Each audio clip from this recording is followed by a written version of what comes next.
college football is back. JY is back. So we're back live on the big mountain. Nice twist. Yeah. Everyone, I'm going to warn you. JY's back. JY's tired. JY's drinking water so I don't fall asleep. That's how tired I am. Welcome back. We're glad to have you back. It's good to be back. And it was so good to be back, I pumped out a daggone video today. I saw that, yes. I had to get one out on the MOU. I've been promising our Mountain West fans and our dwellers that I was going to get one out on the MOU, which I did. And then right after I did it, I went, oh, look, now I have a copy of the actual MOU. But that's okay. It was the same stuff that I said on that episode for the most part. So anyway, if you're new to the channel, hey, we're doing picks. We're a day later than we normally are because I was getting back from a cruise in the middle of the Atlantic, and it was a lot of fun, but I'm also tired. But that's okay. So, and that's why we haven't had any videos come out here over the beginning part of this week. I wasn't around. Everybody needs a vacation sometimes, and now it sounds like you need a vacation from your vacation. I just need a little extra sleep. That's all. I'm not physically tired. I'm stayed up too late and got up too early type of deal. So that college football guy says there's some great games this weekend. We were just talking about that. Awesome games all across college football. Awesome games in the Big Ten, Mountain West, PAC, and all kinds of other games. This is a great week of football. We got some great lines, in my opinion. We've got several locks again. JEH says I should drink some coffee. I'm to the age now that I can't drink coffee after a certain time, or while I want to go to bed and I feel like I should fall asleep, the caffeine will not let me fall asleep. So that's not a good idea for me right now. But I appreciate you looking out for me, JEH. You know, he's always got our back. Yeah, we got Christine, I see in the chat. We got Steven, our good friend Steven, JEH, that college football guy. David Jorgensen's here, and we're not picking. There's no Nebraska game this week. That's okay. Yeah, but you're still picking all the Big Tens. Yep. So hey, just make sure you're giving this sucker a like. We're going to get to our picks here momentarily, and I'm sure we'll be a little later today because we are on a different night than we normally are. But I want to quickly go over where we're at for the season. I would say last week was probably our weakest week of the year so far. But as I said to Steve, we were 50%. And if 50% is bad, I'll take it. I was listening to some other big podcasts that are known for picking games, and they were like 2-7, 3-11. It was a crazy week in college football last week. Some weird stuff going on for sure. But we're well into the in-conference games now. And this is probably maybe the only week we're going to pick the same number of games. You have 7. Yep. I have 7. I'm typically less because there's less Mountain West teams to pick. But we both have 7. So as of where we stand right now, Steve, your spreads are at 62%. I'm at 61%. So all Big Ten plus FSU, all Mountain West plus the Pac-12.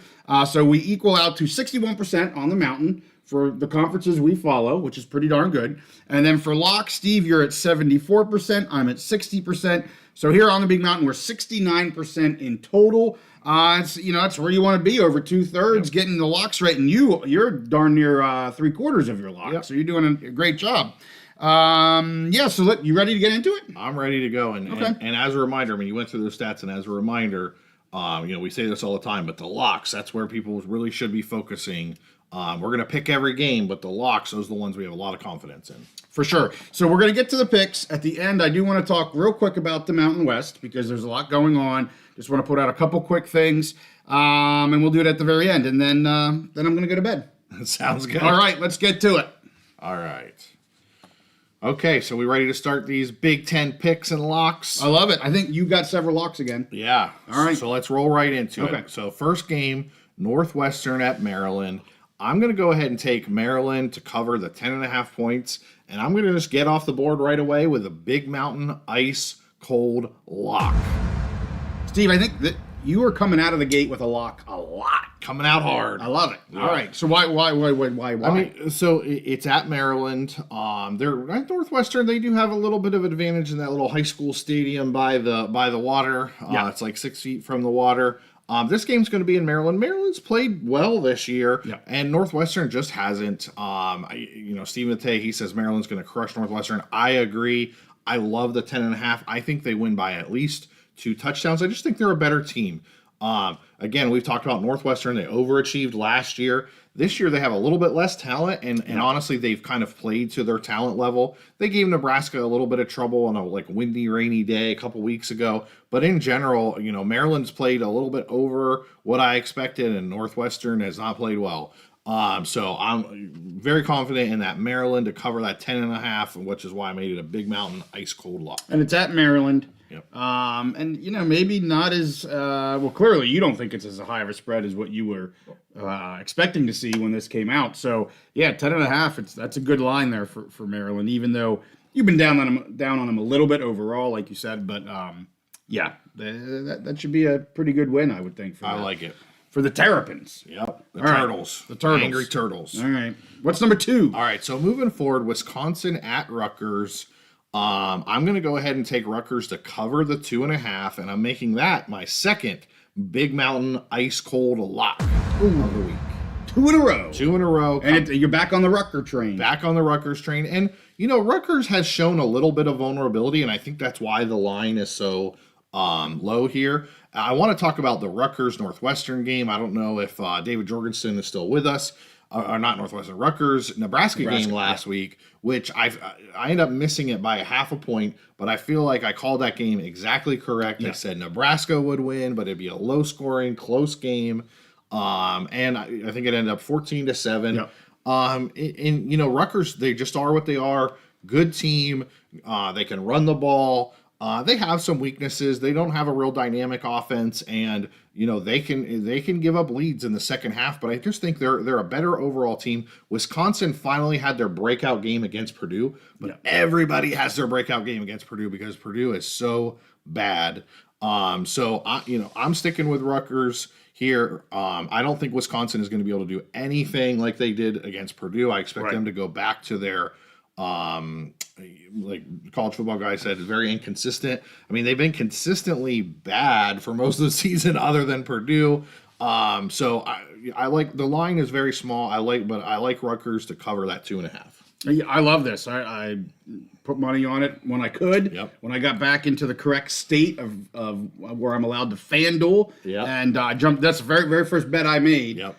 Pretty heavy on Rutgers here, so I'm with you. And honestly, for me, if I was setting the line, I probably would have set it somewhere between 5.5 to 7.5. So getting it at 2.5, no problem there. Yeah. Okay. Okay. Next game is Washington at Iowa. And I'm going to go ahead. We're going to make it 3 in a row, and I'm going to take Washington to cover the 2.5, or Washington plus. Washington's getting 2.5 points. Yeah. As a Big Mountain ice cold lock. Washington has played better than I thought they would. They have a decent, solid defense, decent offense. Will Rogers has played well. They coming off a win against Michigan, and yes, they are traveling. But Iowa, here's the thing with Iowa. Iowa, somewhat solid defense, but not as good as it has been the last years. They are completely one-dimensional on offense. I honestly I pick all the games against the spread, and I'm taking Washington plus the points. But I love this as a money line. Take a look at the money line, okay. And see where it's, how juiced it is. But I love this as a money line play because I love Washington to just win straight up. So if I can take the 2.5 points, I will, and just lock it up. Okay. You're not concerned that it's at Iowa? Not really. Okay. Just again, this year, this Iowa team. The thing is, this Iowa team is going to win a lot of games because their schedule is putrid, and Washington actually has a harder schedule. But they have not gotten any better quarterback play out of Cade McNamara than I thought. They're such a one-dimensional offense, really. And defense and special teams not as good as it was before. And Washington is they're getting better every week. Right. They're overachieving. I love the trend that they're on. And so I just feel great about Washington winning this game straight up. Okay. Well, that's 3 locks in a row. It is. Coming in hot. What do we got here? You're halfway with Purdue at the Illini. Yeah, so Purdue is visiting Illinois, and I'm going to go ahead and take Illinois to cover the 22.5 points. And I'm making this another Big Mountain ice cold lock. And some people might be surprised. They look at that line, 22.5. Illinois is not known for having, a great offense. But a couple things here. Purdue is bad.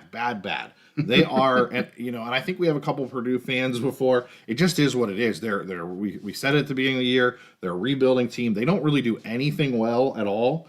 And Illinois is a very solid team. Penn State was able to shut them down a little bit, but they had beaten Nebraska. They're a solid team. They have a good defense. They have a good running game. Yeah, JH says Purdue sucks. They're the worst team, definitely in the Big Ten and maybe in the power conferences, whatever we want to consider power conferences.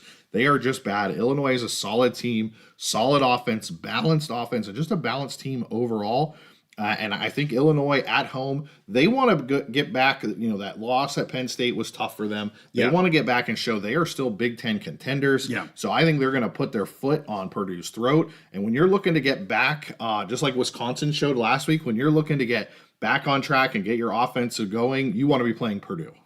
I didn't think of this. But we are now, since we're on a Thursday, and Squeeze Money's with us. Good to have you, Squeeze Money. But he says he's watching Thursday night football. So there's Thursday night football going on. There's college football going on. And there's the Big Mountain going on. Yeah. I mean, college football season is in full force. Definitely. Unfortunately, we're fighting against real football. Yeah. But, it is what it is. We'll get through it this 1 week. So, all right, well, 4 locks in a row. I will say, I know you've been very, very down on Purdue, as are pretty much all of our commenters. Yes. But the 22.5 is it's a pretty sizable spread. But that Illinois offense, especially, I watched most of the Nebraska game. Yes.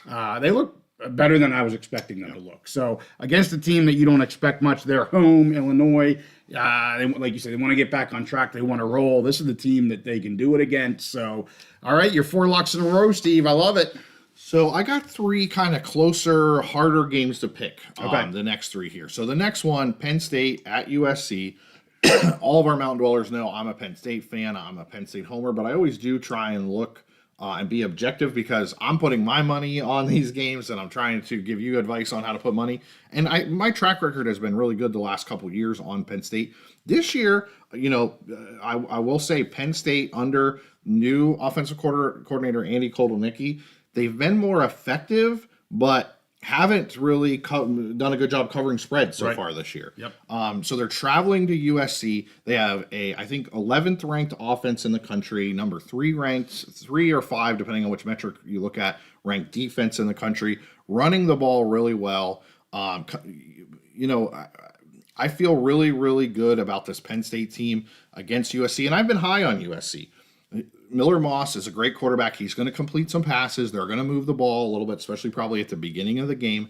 And I have said I expected USC's defense to be improved this year, and so far it has. Yeah. However, when you watch the last couple games, they've had a couple injuries, and they're starting to fall off of that great defensive performance they had at the beginning of the season. Wisconsin was able to move the ball and score some points on them. Minnesota was able to push them around a little bit, and Minnesota's not really that good of a team. I feel like Penn State is better in the trenches on both sides of the ball. I think Penn State is going to be able to push this USC defense around a little bit, run the ball, maybe hit a couple big plays. But I think this will actually be a lower scoring game. And I think Penn State is going to win this by running the ball, winning the battle of the trenches, and playing good defense. So I'm taking Penn State to cover the 4.5. Okay. I don't see them. I see this as Penn State winning and feeling like they were in control, but maybe only winning by single digits. Yeah, Steve, I've said before, I trust you on Penn State. I don't like this line for them at all. Traveling to USC, I'm not going to doubt you, but I don't like it. I totally That's all understand. I'm going to say. Totally understand. Okay. So let's get to the next game. This is maybe the biggest game in the country this year, biggest game nationwide. Ohio State traveling to Oregon. I really have gone back and forth on this pick, and I've decided to pick Oregon plus 3.5. They're at home in Autzen Stadium. To me, Ohio State is the best team in the country on paper. Their defense, they come in with the number 1 ranked defense in the country, but their defense has not been tested whatsoever by anybody who has a pulse. I think Oregon has a pulse. I see this as like a coin flip game. I think Ohio State's a little bit better team, but being at Oregon, that gives them advantage. And so I see this as a coin flip game. So I'm going to go ahead and pick Oregon plus the 3.5 points. I'm going to bet on this. I'm definitely nowhere near as confident to lock this game. Sure. But just as a pick, I'm taking Oregon plus the 3.5. I think they can go ahead and either get the upset or possibly lose on a last-minute field goal. Yeah, I mean, the fact that it's 3.5, I get why you would want to take those points at a 2.5 spread. Way more difficult for me. But I get why you want to take the 3.5 in what many think is going to be a close game here. And really going to be one of the highlight games of the entire season. Definitely in the Big Ten, probably the highlight game, given where these couple teams are at. So I'm anxious for it. You know me, I've been high on Ohio State. To me, this is their year. And until they are proven, somebody's better, and it could be Oregon, I don't know. But Ohio State's going to stay at the front of my list. I just think they win the game. I think they're the better team. Totally understand. So Steven says Ohio State and Oregon is probably the Big Ten title game this year. Well, here's the funny thing. So Ohio State plays a few different teams, Oregon, Penn State, and a couple other teams that have the chance of all being one loss. There could be 4 or 5 one-loss teams in the conference with one conference loss, which is the first tiebreaker for decide. Right. So they may end up this may be a rematch in the Big Ten title game. That's true. You may see maybe Oregon gets the upset here at home, and then this game is rematched in Indianapolis, and then you could see on a neutral field on a fast track there where Ohio State could blow them out by 20 points or more. You just never know. Very difficult to beat the same team twice, especially when you're this good. Yeah. Very difficult to beat the same team twice. So that happenens. Happened last year for Oregon, quite frankly. So Oregon and Washington they lost both those games. So anyway, all right, last one. Your two teams you really like to talk about this year, Minnesota and UCLA. Minnesota traveling to UCLA. I don't really love either one of these teams. I've said UCLA is on a rebuilding year. They're just not a good team this year.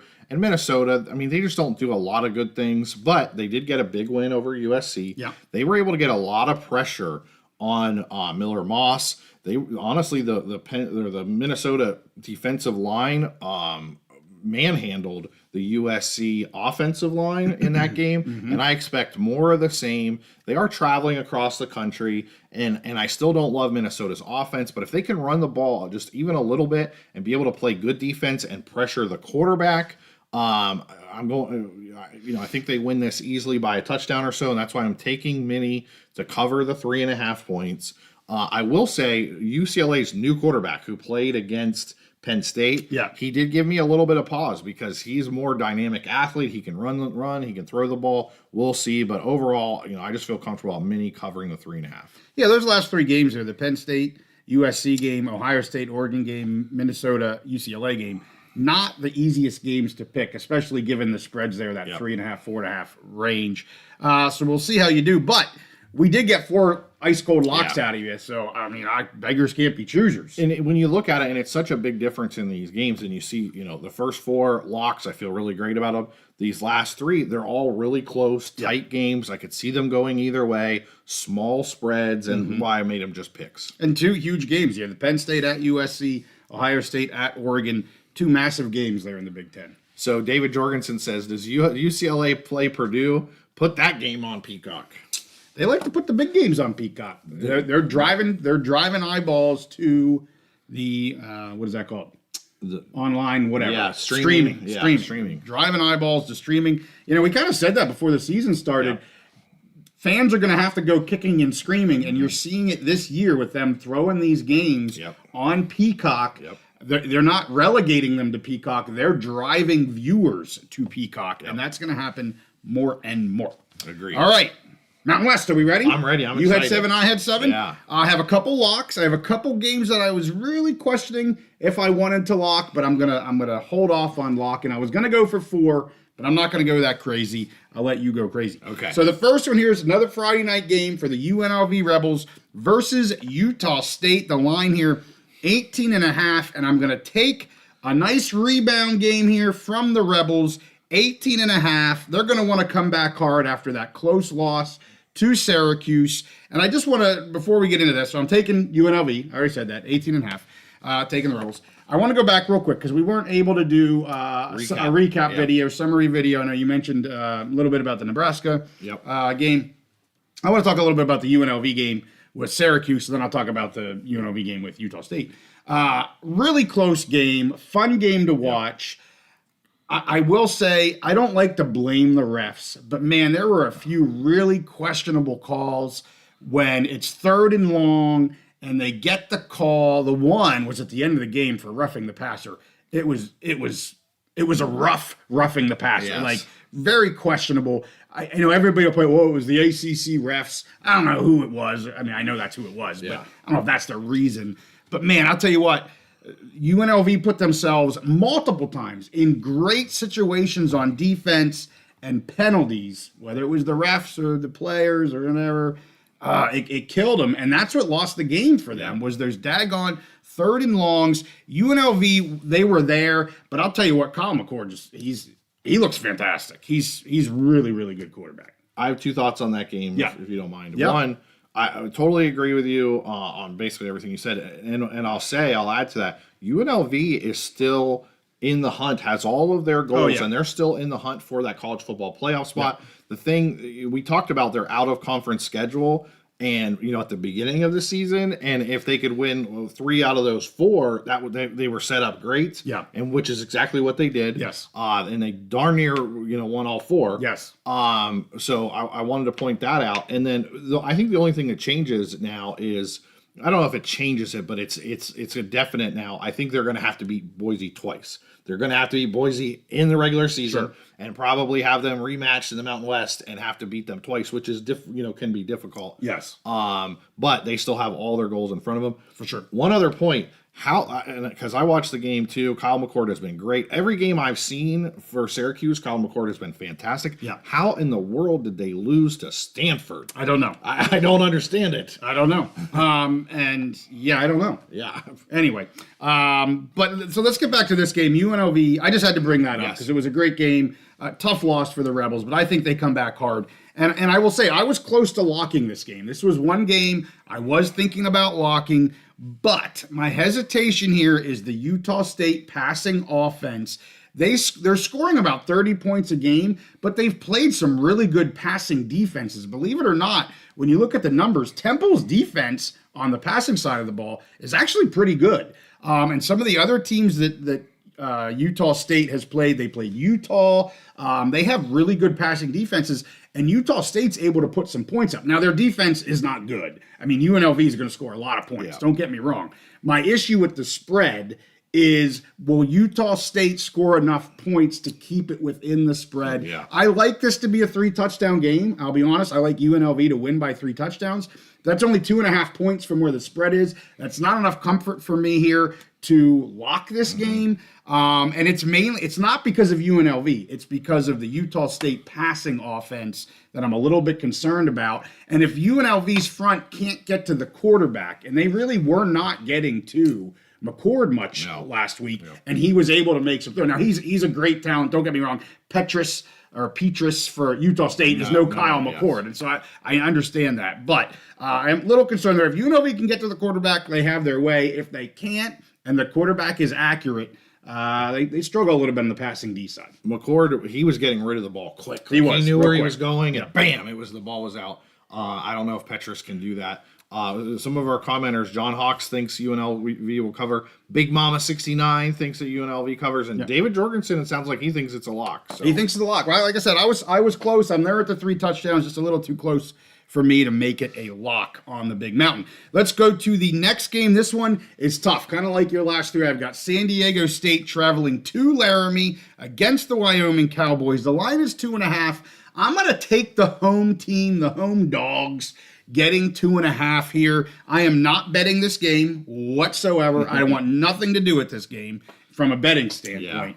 But I think it will likely be a lower scoring game. Wyoming has a lot of injuries right now. I mean, we talked about that a couple weeks ago. They still are. They're getting a few guys back, but they still have a lot of injuries. They have both of their guards, I think, are going to be out again, and it just a lot of stuff going on in Wyoming. So I'm not comfortable at all betting this, but I did say I was going to pick everybody. I think Wyoming is finally getting an upswing, but I think San Diego State, after last week beating Hawaii, is seeing an upswing. So both of these teams coming into this game really wanting an in-conference win. It is in Laramie. We'll see what happens. I'm hopeful that the Pokes can take the second half of the Air Force game and get it on the field for all 4 quarters in this game. But that's a hope, and I don't bet on hopes. So, again, I think I said it 3 times. I'm going to say it 4. I'm not betting this game. I think it makes a lot of sense because to me, for both of these teams, it's not. I don't even know if the win-loss is important. Both of these teams this year, it's kind of a lost season. They're trying to get their offense on track, and who knows which team's going to be able to get their offense on going for sure. Yeah. Okay, going to number 3, we have San Jose State versus Colorado State, and the line here is only 1.5. So I'm taking San Jose State minus 1.5. I was really surprised by this line, Steve. I will say Colorado State's coming off a decent showing against Oregon State, pushing them to overtime. Yep. That was a game that I locked for Oregon State, but they didn't cover for me. Yep. Thank you, Beavs. Yep. But anyway, so, CSU coming off a pretty good one. But I'm so confident here in San Jose State in this passing game. It is my first Big Mountain ice cold lock. Love it. The Nash and Gash offense, just fantastic. I don't see CSU being able to stop that offense whatsoever, or really being able to put up enough points to stay close. Absolutely, they're not going to. And CSU does not have a good passing defense. That's all you need to know about San Jose State. Yep. Take a look at who they're playing. If there's no passing defense, if there's no shutdown corners, they're going to have their way on the offense, and CSU is not going to keep up with them offensively. And at 1.5 points, I'm blown away by this spread. I really am. It's lock. A terrible matchup for CSU because what is San Jose State's strength is their passing offense, and CSU's defense, like you said, their passing defense is terrible. Yes. So there's my first lock. Let's get to game number 4 for me. Air Force versus New Mexico here, Steve. The line is 6.5, and I'm going to take the Lobos minus 6.5. Maybe a surprise to you, my second Big Mountain ice cold lock. No, not really a surprise to me. I think at this point, like Air Force is the Purdue of the Mountain West. And you almost you could just lock against them every week and probably have a good record. I may be doing that depending on how crazy the spreads get. But I'll tell you what, again, it's very similar to the last game that I talked about. New Mexico is going to put up points. Their offense is really good. Dual threat Dampier, dual threat quarterback. They're going to put up points. Yeah, their defense gives up a lot of points too, but Air Force's offense is just struggling mightily right now. So if this becomes a run and gun, score every possession, I want my money on New Mexico every day because they will score on just about every possession. So locking at minus 6.5, I think they easily outscore the Falcons in this one. Steven liked my Air Force is the Purdue of the Mountain West jab. We were having some people talking about who's the worst FBS school or A school, and they were talking Purdue earlier when you were talking about how rough they are. UTEP came up because they're an offer right now, unfortunately. But I mean, and I struggled with Air Force early on. The only reason in the preseason Mountain West show that we did, I had them as high was because I'm like, their schedule just isn't that difficult. Yes. But man, they're struggling with their easy schedule right now. And it's very strange. Well, and I think a lot of it too, you put on the track record of their coach who, I mean, he earned it. He has that track record of being successful. And it is very strange this year because you were seeing Army and Navy. They both overcame. We've talked about those rule changes. Yeah, Navy has completely changed their offense, and they have a real dynamic offense now. And Air Force has struggled to. I thought their quarterback this year, based on his performance and what I saw in very limited sample size last year, would be able to throw the ball, and he hasn't been able to at all. No, they brought in another quarterback actually a little bit, and I'm not sure if that was because of injury or what may be the case. Yes, JEH Air Force does play Wyoming, and Wyoming beat them. Yeah. So if that's what you're getting at, yes. So there are 2 locks. Let's get to some people are going to hear this. I know we got Squeeze Money on. He's a Coug fan, so we got the Cougs versus the Bulldogs. 3.5 is the line, and I'm going to take the points with the Fresno State Bulldogs here. They need a really big bounce back after that whooping that they got put on against UNLV. I mean, this is the turning of the tide for this team. If they lose the way they did to UNLV and then they lose to Wazoo right now, things could get turned on their head real quick for the Bulldogs. So they got to come out ready to go. Wazoo's defense is not very good at all. Mikey Keene's going to be able to move the ball around. They're going to be able to score points. The question's going to be, can they stop Mateer on the offensive side? But, if you're going to give me a field goal in this game, I'm going to take the Bulldogs as the dogs, plus 3.5. I don't love this line. I don't love this pick, but I'm a little bit more comfortable on Fresno State getting the points. Fresno, they have to, at this point, after that loss to UNLV, and they already had a close out-of-conference loss to, it was Michigan, right? Michigan, yeah. Honestly, at this point, the way Boise and UNLV are playing, they have to win out to have a chance to get into the Mountain West Championship game. Like, they can't afford any more losses, whether in conference or out. Right, and even though Washington State's an out of conference, they're all playing each other because of the scheduling agreement. So you're going to be able to see, okay, well, Washington State played this team, and this team, so it's out of conference wins and losses, but it's still like opponent wins and losses when you're talking Oregon State and Washington State with these Mountain West schools. So almost, I hate to say it, but it's almost a must win for Fresno right now. Totally agree. If they want to be where you kind of thought they could be this season. So let's get to Nevada versus Oregon State. Another 3.5 line, another line. I'm going to take the points here with the Wolfpack, plus 3.5 for Nevada. I just like what I see. I think their trajectory is strong. They've got a really good quarterback, and I question the Beavs here a little bit. I know we've got Pack fans. Squeeze Money's not going to like I went against the Cougars. JEH isn't going to like I'm going against the Beavs. But I'm not convinced, and maybe a little bit of this is that CSU game against Oregon State last week. I'm surprised that was as close as it was. I'm just not convinced Oregon State is as good as people think they are. That sounds a little harsh.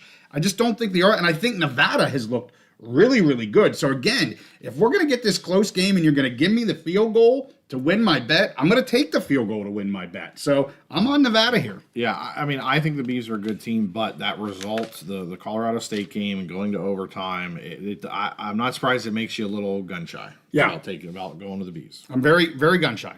Last one we have here, Boise State versus Hawaii, traveling to Jekyll and Hyde, as you call them, the Rainbow Warriors. The line is 20.5. Again, very close to locking this. Of course, I'm taking Boise. You're silly not to take Boise with the offense that they have at 20.5. I'll tell you the reason I'm not locking it. And I was closer to locking this game than I was the UNLV game that I talked about. One reason is Jekyll and Hyde. You don't know which Hawaii team's going to show up, specifically here on offense for me, because if they want to throw the ball, that's where they have a strong offense, and that's where Boise has a weaker defense, is on the passing side of the ball there. And also for Boise, they're traveling to Hawaii. You can always see that cause a little bit of fits. Now, to me, they just want to blow people out of the water. They want to keep moving up the AP 25 list. They're at 17. They want to get into the top 15 after this game. They'll play Genty as much as they need to, and then they'll sit him. But I'll tell you what, the young kid that backs him up is really freaking good. I'm not saying just as good as him, because he's not just as good as Genty, but he's really good too. I struggle with the Jekyll and Hyde-ness of Hawaii. I struggle with going to, if this was in Boise at 20.5, it wouldn't be at 20.5. No. It was in Boise. But I'd be locking it in Boise. So I'm going to take it. I'm going to bet it. I like this line. I'm just not going to lock it because there's just some pieces I'm not too sure about. Yeah. So to me, Genty, as I've said, I think Genty is the best football player in the country this year. He's finally now the Heisman Trophy favorite. We've been on the Genty for Heisman bandwagon since like January. And Steven says Genty for Heisman. Totally agree. I think if Boise really, really wanted to, and they kept Genty in, they could score 80 points on Hawaii. Yeah. The thing is, I think the last game they took, I don't think Genty played it all in the second half. They didn't need him. Correct. There's been 2 games he hasn't. I mean, the silly thing, sorry to interrupt you. Yeah. There's 2 games that he sat out most of the second half. He's still over 1,000 yards. He's it's just crazy. But anyway. Yeah, he's put up crazy numbers. Honestly, I think he is the most talented running back in college football that I've seen since Saquon Barkley, and he's the best player this year. It really just depends on when they take him out, and then if they do take him out and then let their foot off the gas, how many points can Hawaii, score to get the final game score a little bit closer? Yeah, for sure. And what was it? Izzy here says the Army-Navy game this year could be awesome. Absolutely. And that's not one we usually pick, but I would love to. Maybe we can talk about picking the Army-Navy game when that comes up. I think we should. Yeah. I think that's a good idea.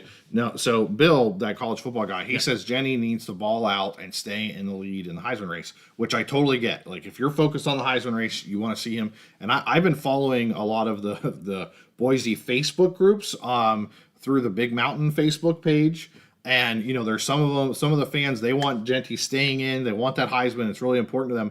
But I'll be honest, my read on the coach there is he has bigger goals in mind. Yeah. I believe he has his mind set that Boise is going to win the Mountain West and is going to get that college football playoff spot. Yes. And I'm telling you, you get Boise with the best player in the country in the freaking college football playoff this year, the first year of a 12 team. Anything can happen, and I think that's what the coach is focused on, is those big goals, the big team goals. So it is what it is. And something you talked about, I mean, if these are a lot of big ifs, and we're talking about Boise, we just picked the Boise game, but if they beat a UNLV team twice, if both of these teams end up making it to the championship and they beat them twice, and you hate to do this and like jinx them and all that kind of jazz. But I'll tell you what, you've talked before about potentially having a group of 5 team in the top 4. Yes. Given the ACC, now I know Clemson's looking pretty beastly, undefeated right? teams, Miami's Miami. looking, I get it. But maybe the Big 12, see what happens the rest of the season. Do they actually get into being one of the top 4 with potentially the best player, one of the top 3 players in the nation? I mean, at this point in the season, I don't think it's out of the realm of a discussion at this point, and I think it'd be fantastic. I agree, and honestly, you can't convince me, right? Especially with Rising has been out so much, he might be back. And I watched the Iowa State game, and Iowa State is still undefeated. I get it. You can't convince me that there is any Big 12 team right now that is definitely better than either Boise or UNLV. Right. So I think that's a definite possibility. Yeah. So got a couple newbies coming on. Mr. Ed is here from San Marcos, Texas. I know he and I talk sometimes on X together. That's great. We've got Chris. I'll get back to Chris's question here in a minute. Clint's asking where my beer mug is. Clint, I don't have it tonight because JY is a little bit tired. And beer at this point would just make me fall asleep on Steve's lap, and nobody wants to see that. And so let's go back to Chris's question. When is the meet and greet in Las Vegas? Let's do it. Well, whenever we get to Las Vegas, which we don't know when that is, Chris, but if we get there, you will absolutely know that we're going, and we will absolutely do a meet and greet somewhere. Maybe we'll rent out a little party room. Absolutely. Yeah. Big Mountain Party Room. Big Mountain Party Room in Vegas. That would be fantastic. You know what we can do? In a couple years, we'll just use the conference room in the Mountain West offices. I love it. I love it. That's what we'll do. Because for those that don't know my little joke there, the Mountain West, through the MOU, their offices are going to be moving to Las Vegas here as soon as their lease in Colorado Springs expires, because in 2026 they're not going to have a team in Colorado Springs. Yeah. Well, and we've talked, I think seriously, about possibly at some point going out for either Mountain West Media Days in Vegas, or maybe like the Mountain West Basketball Tournament, something like that.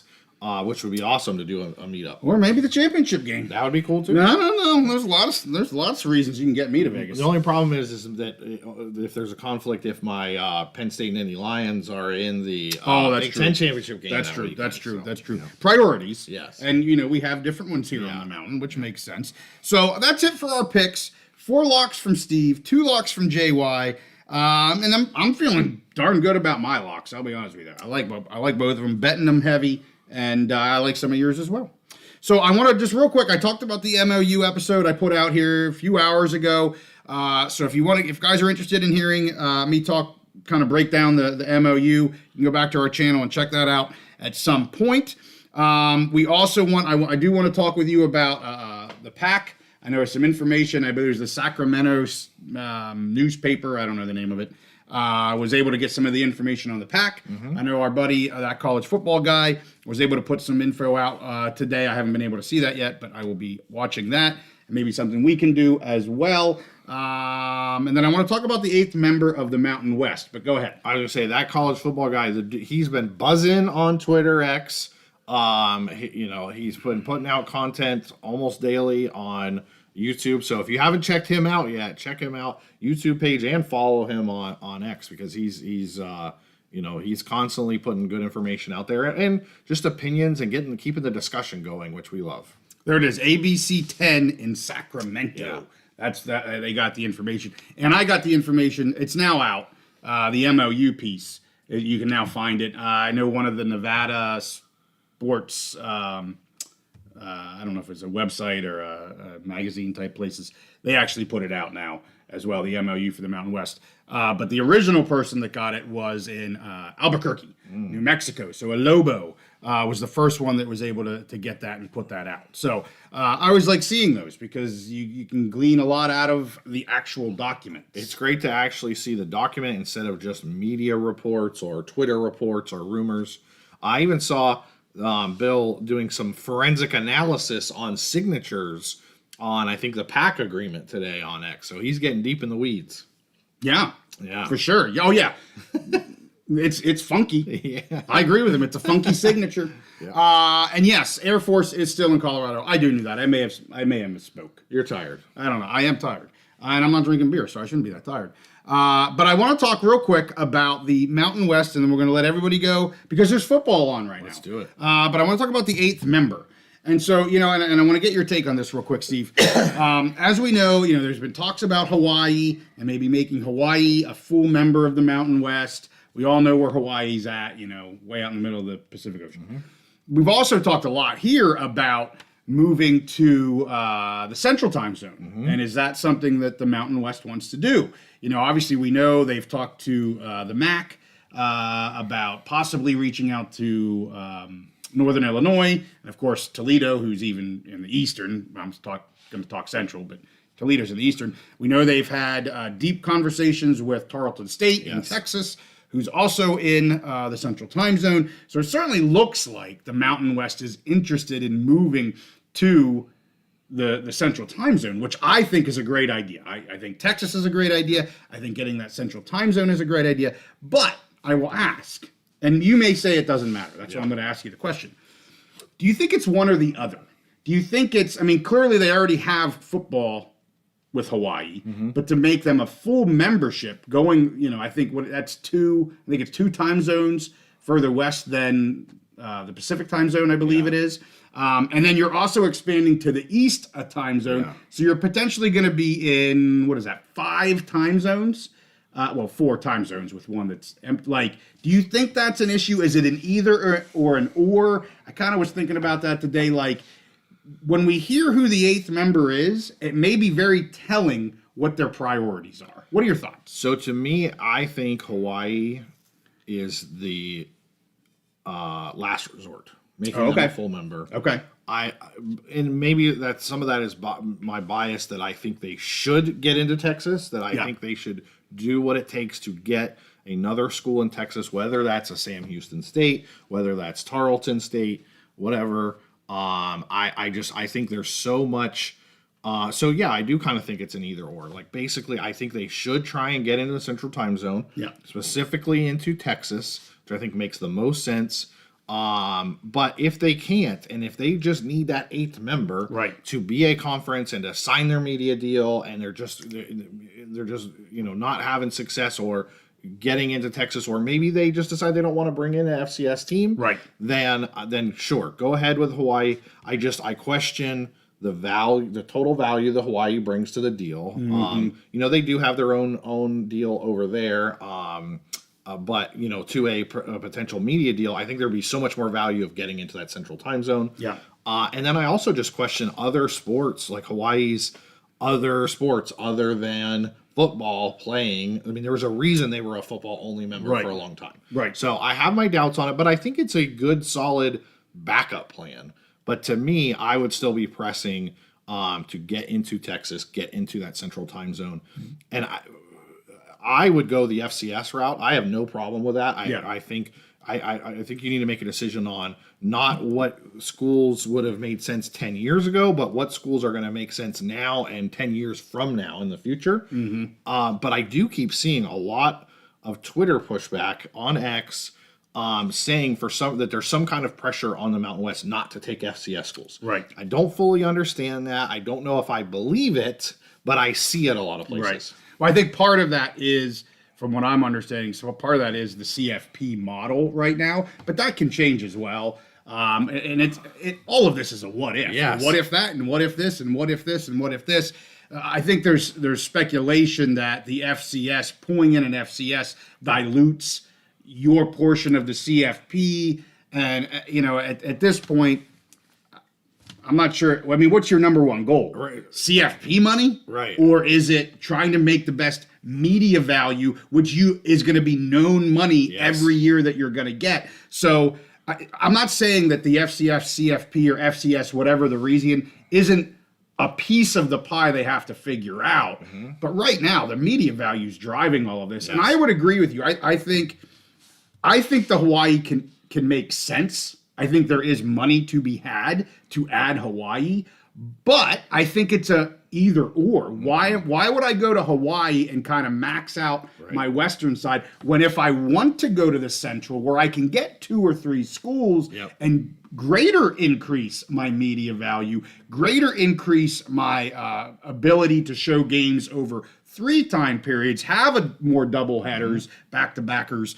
It just seems to me there's way more positive to go into Central, at least try to, right? Is phase 1, kind of what we saw at the PAC. They took those 3 AAC schools and said, hey, we're going, and now they were attacking one conference. I don't think that's going to happen with the Mountain West, but if they say, hey, we want a Tarleton, we want a Northern Illinois, and we want a fill in the blank on another one in the South, I'll use, because I put it out there before, North Dakota State. I know they haven't been talked about at all, and I'm not saying that would be it. But if you can get those 3 schools in the Central Time Zone, to me, there's way more media value. Totally there's way more positives to do that than to go out west and grab your Hawaii. So, and I think that's why you're not hearing anything from the Mountain West. Everybody's like, oh, this all must have blown up because they haven't done anything. I said on X, and I haven't been on much because I didn't have very good reception. I didn't have any reception. But this was mostly exploratory. Clearly, their phase 1 was UTEP and Texas State, who both got offers. They're 50%. One said yes, one said no. Everybody else that you've been hearing about has not been given an invite. Right. They have not been given an offer. Have they had serious discussions about it? Supposedly, yes. I mean, Ross said the Tarleton issue was deep, serious conversations. My understanding there, it's not Tarleton holding it up. Right. If the Mountain West gives Tarleton an invite, Tarleton's coming. I agree. They're gonna come. Yep. The Mountain West has to decide for the FCS if they want to go FCS, if they want to go Central Time Zone. I mean, to me, the Central Time Zone in Texas is a yes, yes, yes. But how does that fit into everything else? So the Tarleton's is a yes if the invite comes. Yeah. There's no doubt in my mind Tarleton is coming to the Mountain West if they get that invite. But so I think these are all exploratory. Even the Hawaii thing, it was an exploratory. Okay, we could do that, but how does that pigeonhole us moving forward then? So I think everybody hears, oh, nothing's happened, so it must have all just fallen apart. I don't think anything's fallen apart. I think they're trying to figure out what works best for them, and invites will come, but they've got plenty of options. And we haven't even talked about I think a good follow-up to your point where Hawaii's maybe, a backup plan. I hate to say this for any New Mexico State fans, I think they're a backup plan too. Like, how aggressive do they want to get before they go to their backup plans? And I'm not knocking these schools by calling them that. It's just business. That's the nature. It's an easier easier get, an easier invite, in my opinion. So Bill, one of the comments, he says that he would go 3. He wants 3 in Texas. I don't know if he means 3 additional or 3 total. But I agree with him. Sam Houston State, Tarleton State, those would be my 2 major targets right now. And he mentioned some other incarnate word, Stephen F. Austin. I've seen some other people mention Stephen F. Austin. Yeah, I've seen that too.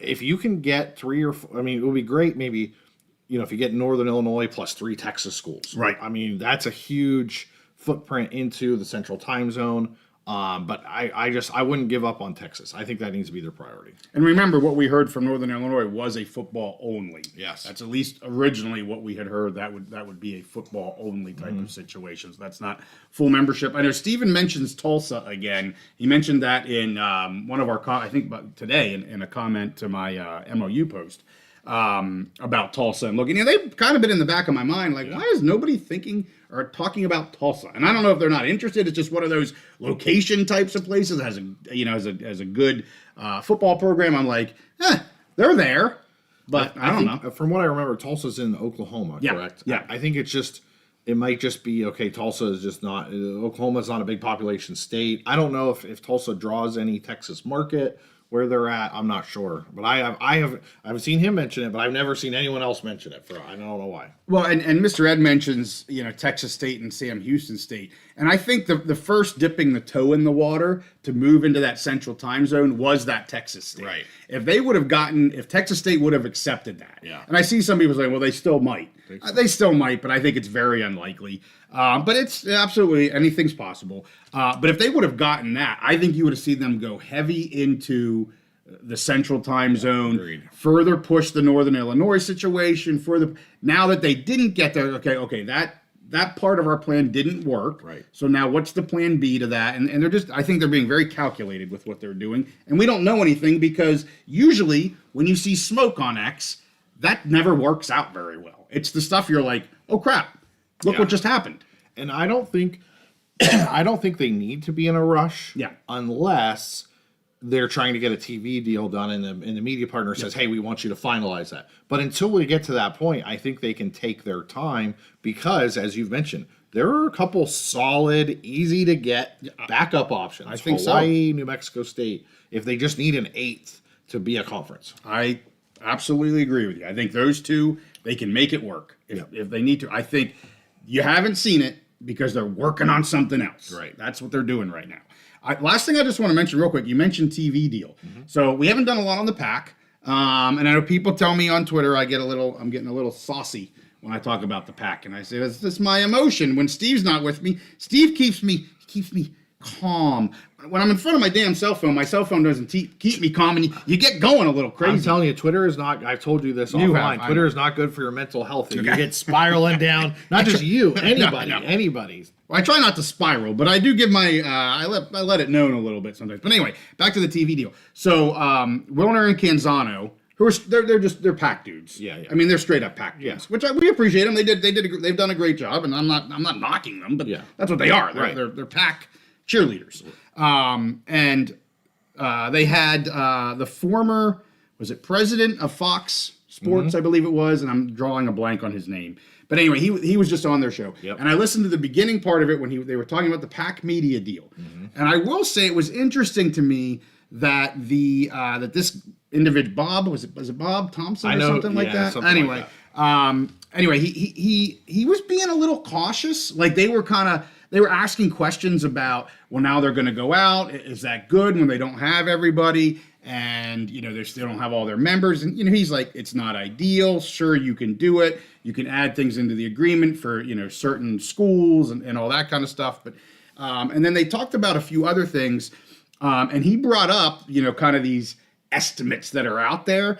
And he basically was like, there's some pretty high estimates out there that, and he did it very politely, but he was kind of cautioning them, like, don't believe those high estimates. There's some crazy talk out there right now. Now, he doesn't know. He's not in the game anymore, but he's been in the game. He kind of knows what's going on. So if you didn't see that, it's just at the very beginning, that interview. And it is interesting to see what he has to say or hear what he has to say about the PAC and where they're at and going to the market without having full membership. They get into the Mountain West a little bit, but it's not.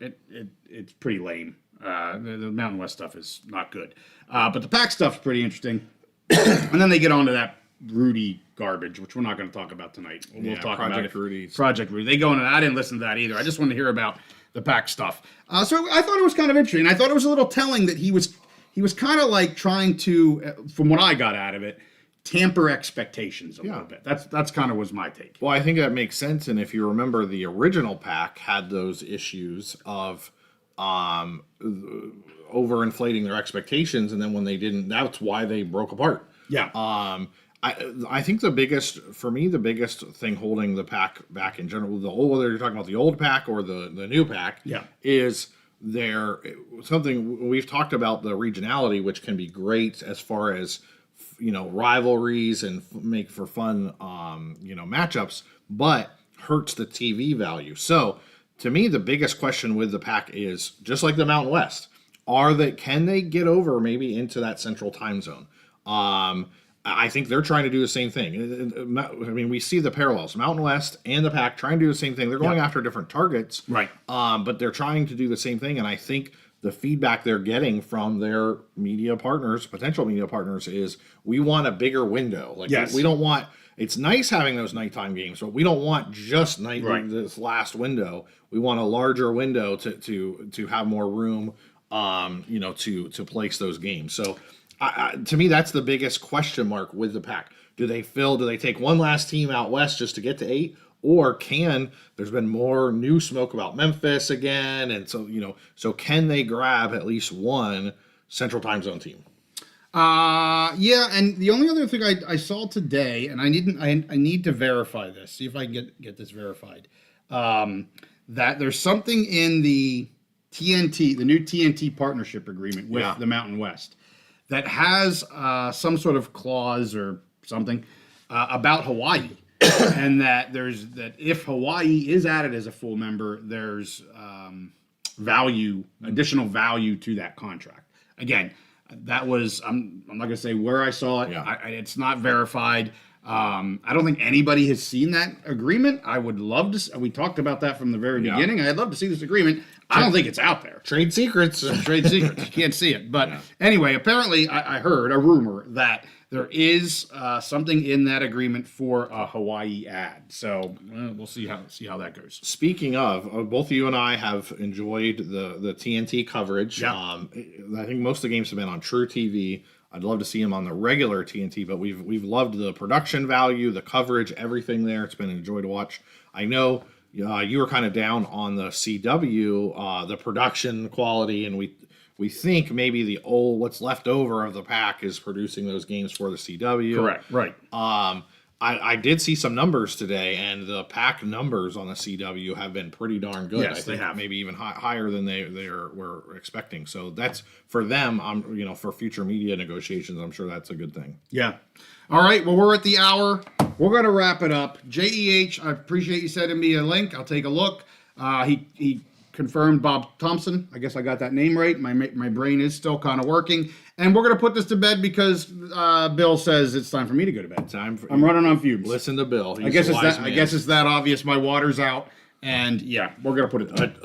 If there's one person you should listen to, a truck driver knows when it's time to go to bed and get some rest. He sees those droopy eyes. He's like, nope, shut her down. Yeah. All right.